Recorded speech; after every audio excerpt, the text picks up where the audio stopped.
Petrol, diesel ధరలు బగ్గుమంటున్నాయి. జనం కంటి మీద కునుకు లేకుండా చేస్తున్నాయి. తెల్లారితే ఎలాంటి దుర్వార్త వినాల్సి వస్తుందోనని సామాన్య, మధ్యతరగతి ప్రజలు భయంగా గడుపుతున్నారు. ఇప్పటికే 11 రోజుల వ్యవధిలో 4 సార్లు రేట్లు పెరిగాయి. మొత్తంగా రూ. 8 పెరిగింది. ఇది శాంపుల్ మాత్రమేనని, అసలు బాధుడు ముందుందని వార్తలు వస్తూ జనం వెన్నులో వణుకు పుట్టిస్తున్నాయి. అమెరికా, ఇరాన్ యుద్ధం వచ్చిన తర్వాత చమురు సరఫరాకు తీవ్ర ఆటంకాలు ఎదురయ్యాయి. ముడి చమురును వేరువేరు మార్గాల్లో తెచ్చుకోవటం, శుద్ధీకరణ లాంటి ప్రక్రియకు వ్యయం పెరిగిపోతోంది.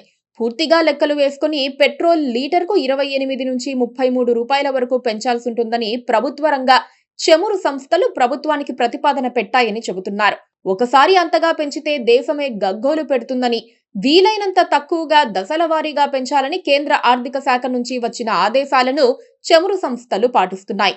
దాంతో ఇప్పుడు త్వరలోనే మరో 20 రూపాయల వరకు రేట్లు పెరిగే ప్రమాదం ఉందని అనుమానిస్తున్నారు. దాని ప్రభావం నిత్యావసరాల మీద, ఇతర రంగాల మీద పడటం ఖాయం. చమురు సంస్థలు లాభాల్లో ఉన్నాయా, నష్టాల్లో ఉన్నాయా అన్నది అతిపెద్ద చర్చనీయాంశం అవుతుంది. 2 సంవత్సరాలుగా 30% వరకు లాభాలు వచ్చాయని గణాంకాలు చెబుతున్నాయి. ఆయిల్ కంపెనీలు మాత్రం నష్టాలు భరించలేకపోతున్నట్లు కలరింగిస్తున్నాయి. గల్ఫ్ యుద్ధంతో తమ నడ్డి విరిగిందని ప్రభుత్వానికి నివేదికలు పంపుతున్నాయి. తమ బాధలు పట్టించుకోవాలని వేడుకుంటున్నాయి. ఈ క్రమంలో భారీగా ధరలు పెంచేందుకు పచ్చజెండా ఊపాలని డిమాండ్ చేస్తున్నాయి. నష్టాల నుంచి గట్టెక్కాలంటే ఇంధన ధరలు పెంచక తప్పదన్న సందేశాన్ని ఇస్తున్నాయి. పెట్రోల్ ధరలు రూపాయి పెరిగితేనే దాని ప్రభావం సమాజంపై చాలా ఎక్కువగా ఉంటుంది. ఇప్పటికే కూరలు, నిత్యావసరాల ధరలు పెరిగాయి. కూరగాయల ధరలు ఒడిదుడుకులను ఎదుర్కొంటూ దాదాపు రెట్టింపయ్యాయి. కందిపప్పు, మినప్పప్పు, పెసరపప్పు లాంటివి 15 నుంచి 20% వరకు పెరిగాయి. మరింతగా పెరిగే ప్రమాదం ఉందని మార్కెట్ వర్గాలే చెబుతున్నాయి. ధరలు పెరిగే అవకాశం ఉన్న నేపథ్యంలో వినియోగదారులు తీవ్ర ఆందోళన చెందుతున్నారు. మరో నెల వ్యవధిలో చమురు సంస్థలు ప్రతిపాదించిన స్థాయిలో రేట్లు పెరిగితే పరిస్థితి ఘోరంగా ఉంటుందని ఆందోళన చెందుతున్నారు. వేతనాలు, ఆదాయాలు పెరగకుండానే ధరలు పెరిగితే బతికేదెలాగో అర్థం కాక నానా తంటాలు పడుతున్నారు.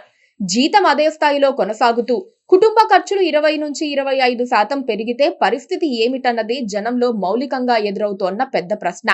ప్రజలను ఆదుకునేందుకు ప్రభుత్వాలు పనిచేయటం లేదన్నది ఇప్పుడు అందరూ ఆలోచించాల్సిన అంశమే అవుతుంది.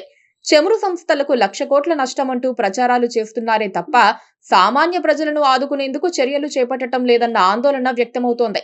ధరల నియంత్రణ దిశగా కేంద్ర, రాష్ట్ర ప్రభుత్వాలు ఎక్సైజ్ సుంకాలు తగ్గించాలన్న విజ్ఞప్తి మాత్రం ఏలిన వారి చెవిలో పడటం లేదు.